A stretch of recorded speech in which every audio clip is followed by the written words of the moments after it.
Reading 85 from the Psychological Commentaries on the Teaching of Gurdjieff and Ouspensky by Dr. Maurice Nicoll, Volume 3, Great Animal House, July 5th, 1947. A note on relationship. Relationship depends on attitude. With wrong attitude to another, you cannot have relationship. Attitude depends ultimately on three things. 1. Attitude towards yourself. 2. Attitude towards life, which includes the other person. 3. Attitude towards the universe. The interesting thing is that your attitude towards the universe is the determining factor. For example, if you believe the universe is meaningless and merely happened, then you cannot change your attitudes. Since attitude is part of your being, it follows that you cannot change your attitude unless you begin to change your being. That is the kind of person you are. In this work, we study a created universe, descending in a scale from the absolute that is fullest meaning, through successive lower levels of more and more partial meaning. It is for this reason that the work speaks so much about the importance of levels and about reaching a higher level of being. And in this respect, it says that there are more conscious people and less conscious people. It does not speak of man as one and the same, but of man on many different levels. It speaks of different circles of humanity, mechanical and conscious. Mechanical people cannot understand one another, and therefore cannot make right relationship to one another. Relationship depends on a common understanding. We notice that this is today the problem. In the circle of mechanical humanity, people do not understand one another. For this reason, the circle of mechanical humanity is called the circle of confusion of tongues, or Babel. Tonight, I cannot speak of relationship between mechanical people, that is, people asleep, because it does not occur as a conscious act. It depends entirely on circumstances. I wish to speak only about relationship between two people who are studying the common language of this work, and who can, therefore, begin to understand one another, and so make a conscious relationship. No right relationship can exist save through common understanding. The keynote of relationship is understanding. Now, the first thing we have to understand with regard to relationship is that we start off as mechanical people, as different kinds of machines. To begin by self-observation, to see that one is one sort of a machine, and so always reacts in the same way, helps us to understand the other person, who is also a machine, and who always reacts in the same way, though differently from the way we react. This is the beginning of conscious relationship, namely the gradual realization that we are both machines. The next stage is for both of us to practice this work in relationship to one another. Some people, even after hearing this work for many years, never practice it in relationship to one another. They go about asking what they should do, when all the time they are being told, for example, of the importance of not identifying with negative emotions, but they never practice it.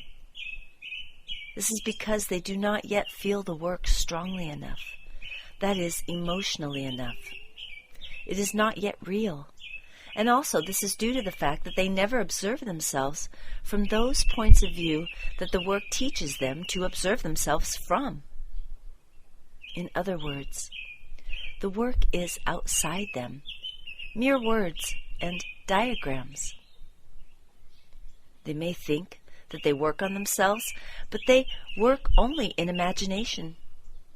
In short, they cannot divide themselves into, in my case, I and Nicole, or in your case, you and Smith, if your name is Smith.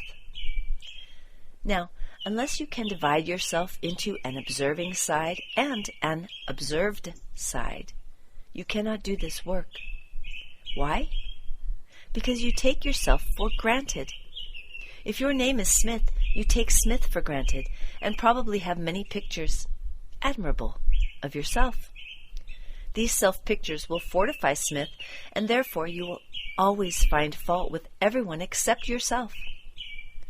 Such a man will identify with his false personality and his pictures of himself, with everything he has acquired, with all his buffers, his prejudices, all his attitudes, in fact, with everything that constitutes Smith. To all his contradictory I's, he will say I.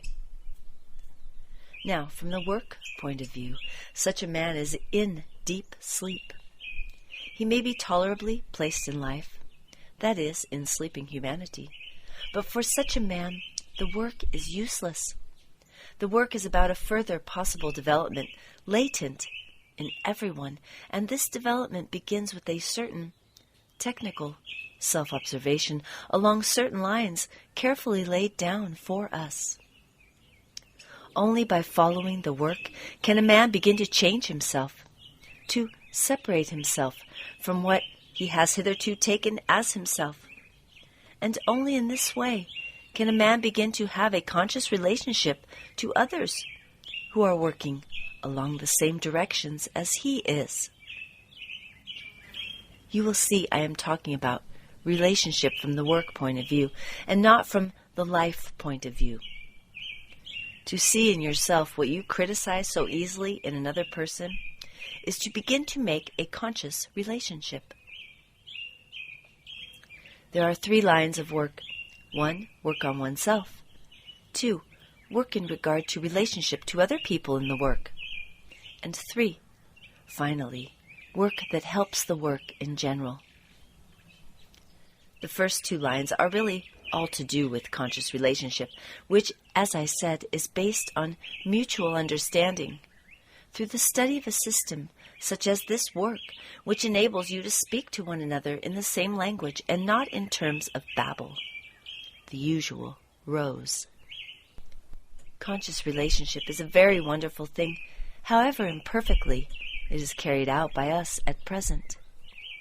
When 2 people are trying to make relationship through a common understanding of the work, it will be quite certain that they will find the right way, both to behave and act towards one another.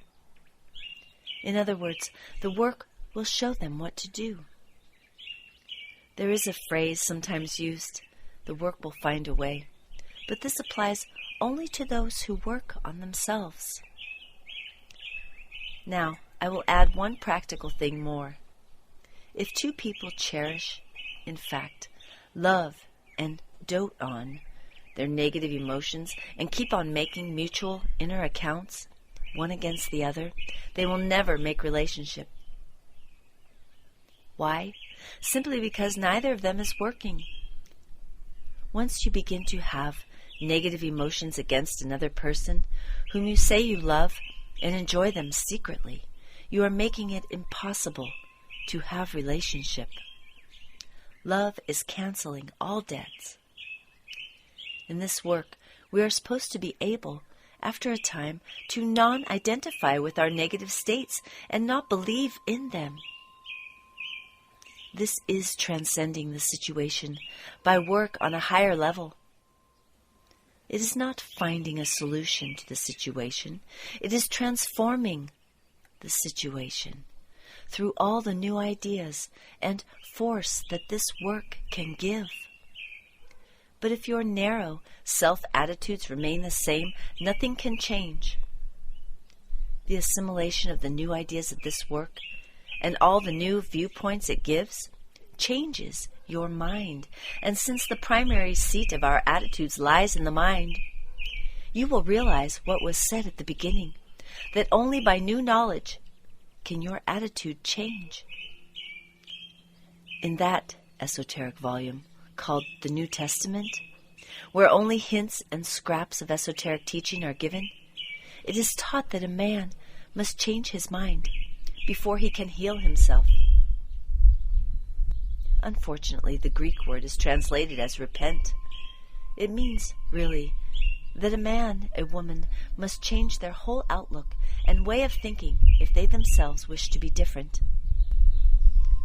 Now, as long as your being is what it is, as long as you are the same person, you will attract the same life. Your being, the work teaches, attracts your life. That is, whether you marry someone else or go to the colonies, etc. If your being remains what it is, it will attract the same life, the same troubles, and so on. A new life is only possible by work on oneself, for this can change your being. But if you remain a fool, as G said once, you will always attract all that belongs to a fool.